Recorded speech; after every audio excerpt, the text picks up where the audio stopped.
আলহামদুলিল্লাহি রাব্বিল আলামিন ওয়াসসালাতু ওয়াসসালামু আলা আশরাফিল আম্বিয়া ওয়াল মুরসালিন আম্মা বা'দ।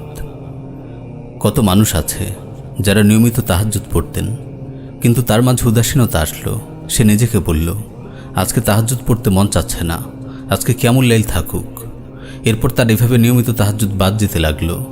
একটা সময় অবস্থা এমন হলো, তাহাজ্জুদ আর পড়াই হচ্ছে না। এরপর সে নিজেকে এ বলে প্রবোধ দিল যে তাহাজ্জুদ না পড়া হোক, ফজরটা তো জামাতে পড়া হচ্ছে, সময় মতো ওঠা হচ্ছে। কয়দিন পর সেটাতেও সমস্যা দেখা দিল। তাহাজ্জুদ পড়া বাদ গেল, জামাতের সাথে ফজরটাও পড়া বাদ গেল। এখন সে নিজেকে প্রবোধ দিচ্ছে এই বলে যে সূর্য ওঠার আগে তো ওঠা হয়, বাসায় বসে হলো ফজরের সালাদটা তো ওয়াক্তের মধ্যে আদায় করা হয়, যা হোক এতেই তো চলে। দেখা গেল কেউ নিয়মিত এক পারা করে কোরআন তেলাওয়াত করতেন, কিন্তু তা আধা পারা হয়ে গেল। এরপর সেটা থেকেও কমতে কমতে এখন আর কোরআন মাজিদ ধরাই হয় না। কেউ নফল সাওম আদায় করত নিয়মিত, কিন্তু দিনের উপর আমলের প্রতি তার উদাসীনতা এসে গেল, অলসতা এসে গেল, শিথিলতা বৃদ্ধি পেল। এখন আর সে নফল সাওম পালন করে না। দিনের আমলের প্রতি এমন উদাসীনতা আমাদের পতনের কারণ। নাউযুবিল্লাহি মিন যালিক। সুন্নাতে রাতে বা ঠিকমতো আদায় না করা, ফরজ পর্দার বিধান ঠিকমতো পালন না করা, এমন বহু ফরজ ও সুন্নত আমল, বহু নফল আমল আমরা অহরহ ছেড়ে দিচ্ছি। দিনের প্রতি এমন উদাসীনতা আসার কারণ কি? প্রিয় ভাই আমার, আমাদের এরকম উদাসীনতার পেছনে কারণ হচ্ছে নফসের ধোঁকা ও শয়তান।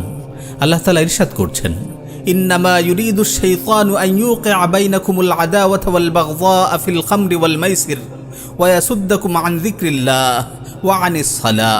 শয়তান তো চায় মদ জুয়ার মাধ্যমে তোমাদের পরস্পরের মাঝে শত্রুতা ও বিদ্বেষ সঞ্চারিত করে দিতে, আল্লাহর স্মরণ ও নামাজ থেকে তোমাদেরকে বিরত রাখতে।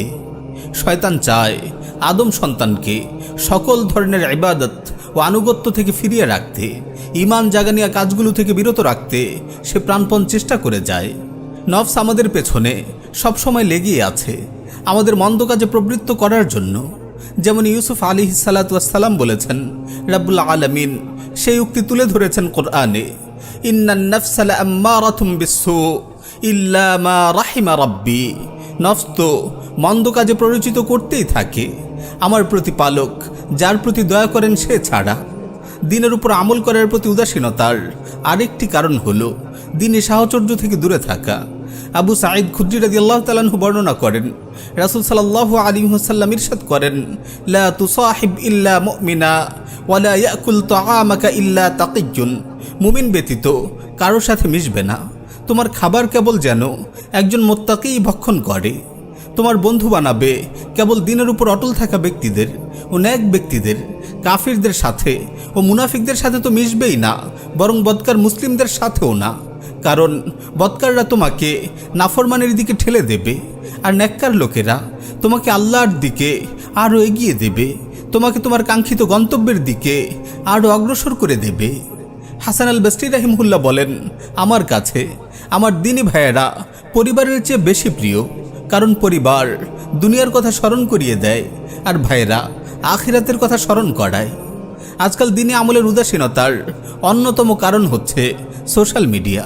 সোশ্যাল মিডিয়ার অহেতুক ব্যবহার, অবিরত স্ক্রলিং করে যাওয়া, ঘন্টার পর ঘন্টা বিভিন্ন চরিত্র বিনষ্টকারী ভিডিও দেখা, শেয়ার দেয়া, এগুলো তো কেবল নিজের ঈমানি অবস্থাকে দুর্বল করে না, বরং অশ্লীলতা ও বেহায়াপনাকে আরও বেশি উচ্চকিত করে। একজন মুমিন অশ্লীলতা ছড়াতে পারে, এটা তো ভাবাই যায় না। রাসূল সাল্লাল্লাহু আলাইহি ওয়াসাল্লাম ইরশাদ করেন, তাইসা আব্দুদ দিনার তাইসা আব্দুদ দিরহাম। ধ্বংস হোক দিনারের গোলাম, ধ্বংস হোক দিরহামের গোলাম। এমন ব্যক্তির চিন্তা জুড়ে থাকে সম্পদ উপার্জন করা, দুনিয়া উপার্জন করা, এটাই তার জন্য সর্বোচ্চ বিষয় হয়ে থাকে। তার প্রথম ও শেষ টার্গেট থাকে এটাই। এমন ব্যক্তির পরিণতি হবে ধ্বংস ও লাঞ্ছনা। যেমন রাসূল সাল্লাল্লাহু আলাইহি ওয়াসাল্লাম বদদুয়া করেছেন, তাইসা ওয়ান্তাকাসা। আর সৌভাগ্যবান হলো সেই ব্যক্তি যে দিনের উপর আমল করে। যেমন হাদিসে রাসূল সাল্লাল্লাহু আলাইহি ওয়াসাল্লাম বলেছেন, তুবা লিআবদিন আখিযিন বিইনানি ফারাসিহি ফি সাবিলিল্লাহ আশআসা রাসুহু মুগবাররাতিন কাদামা। ওই বান্দার জন্য সুসংবাদ যে আল্লাহর পথে নিজের ঘোড়ার লাগাম ধরে যুদ্ধরত, যার মাথার কেশ এলোমেলো, যার পদযুগল ধুলিমলিন। প্রিয় ভাই, মানুষের ধন সম্পদের লোভ মানুষকে আমল থেকে দূরে সরায়। যদি কেউ তার সম্পদ বাজেয়াপ্ত হওয়ার ভয় রাখে, সে আল্লাহর রাহে জিহাদ করতে পারে না। যদি তার সম্পদ উপার্জনের প্রবল লিপ্সা থাকে, সে আমলে সময় দিতে পারে না। সম্পদ উপার্জন করতে গিয়ে ন্যূনতম 5 ওয়াক্ত ফরজ সালাতও সে আদায় করতে পারে না। তার জীবনটাই সম্পদের পেছনে ব্যয় হয়ে যায়। প্রিয় ভাই আমার, আপনার বয়স এখন 20, 25 কিংবা 30, কিন্তু তবুও আপনি নিজেকে এখনও আমলে আমলে প্রস্তুত করছেন না। আপনার ধারণা এখনও সময় আছে। আপনি মনে করছেন যে দিনকে আঁকড়ে ধরার জন্য সময়টা এখনও আসেনি। এত তাড়াহুড়া কেন করব? আপনি ভাবছেন আপনি তরুণ যুবক, মৃত্যু আপনাকে স্পর্শ করবে না। কিন্তু না, এই চিন্তা একেবারেই ভুল, তা আপনি নিজেও জানেন। তাই আপনাকে বলবো, আসুন, মৃত্যু খুবই নিকটে, আমি তা জানি। এবার আমার এই জানাটা আমার অন্তরে প্রসারিত করি। অন্তর হয়তো মানতে চাইবে না, তবে আমি কিছুক্ষণের জন্য চোখ বন্ধ করি, মনে মনে নিজেকে কবরে কল্পনা করি। এভাবে নিজেকে মানসিকভাবে আমলের জন্য প্রস্তুত করি। রাসূল সাল্লাল্লাহু আলাইহি ওয়াসাল্লাম ইরশাদ করেন, আকসিরু যিকরা হাযিমিল লাযযাত ইয়ানি আল মাউত। তোমরা বেশি বেশি দুনিয়ার উপভোগকে মলিনকারী মৃত্যুর কথা স্মরণ করো। জেনে রাখুন, মৃত্যুই বাস্তবতা। দুনিয়া মৃত্যুর আগের আমলের জায়গা, আবার কারো জন্য ধোকায় প্রবৃত্ত থাকার জায়গা। তাই বাস্তবতাকে প্রাধান্য দেয় কর্তব্য। দুনিয়ার জীবনে আমাদের ভীষণ মিশন হচ্ছে দিনের উপর আমল করা। যেমনি কুরআনুল কারীমে এসেছে, ওয়ামা উমিরু ইল্লা লিয়াবুদুল্লাহা মুখলিসিনা লাহুদ্দিন হুনাফা ওয়া ইউকিমুস সালাতা ওয়া ইউতুজ যাকাতা ওয়া যালিকা দীনুল কাইয়্যিমাহ।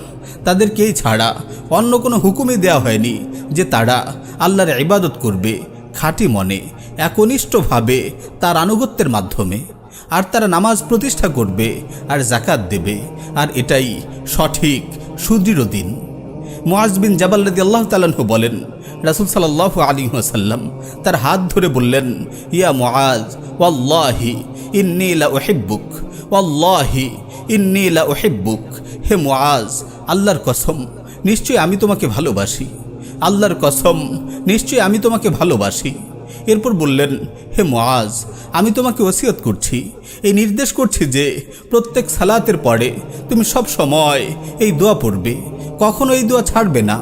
দোয়াটি হলো, আল্লাহুম্মা আইন্নি আলা যিকরিক ওয়া শুকরিক ওয়া হুসনি ইবাদাতিক। হে আল্লাহ, আমাকে আপনার জিকির করতে, আপনার কৃতজ্ঞতা আদায় করতে, আপনার উত্তম ইবাদত করতে সাহায্য করুন। অতঃপর মুআজ বিন জাবাল রাদিয়াল্লাহু তাআলা আনহু সারা জীবন এই আমল করেছেন। তারপর তার ছাত্র তাবেঈ আব্দুর রহমান সুনাবি রাহিমাহুল্লাহকে এই দোয়া করার ওসিয়ত করেছেন। সুনাবি রাহিমাহুল্লাহ আবু আব্দুর রহমান হুবুলিকে এই দোয়া করার ওসিয়ত করেছেন। ভাই আমার, এই দোয়া আপনি প্রত্যেক সালাতের পরে করুন। যখনই অন্তরে আমলের প্রতি উদাসীনতা সৃষ্টি হয়, তখনই দোয়া করুন, আল্লাহর কাছে আশ্রয় চান, দোয়া করতে থাকুন, আমল করতে থাকুন। আমলের সাথে আমল জুড়ে দিয়ে জীবনকে আমলময় করুন। আল্লাহ আমাদের সবাইকে দিনের উপর আমল করার ক্ষেত্রে উদাসীনতা মুক্ত রাখুন, শিথিলতা ও অলসতা মুক্ত রাখুন। আমাদেরকে যথোচিত আমল করার, বেশি বেশি ন্যাক অর্জন করার তৌফিক দান করুন। আমিন ইয়া রাব্বাল আলামিন।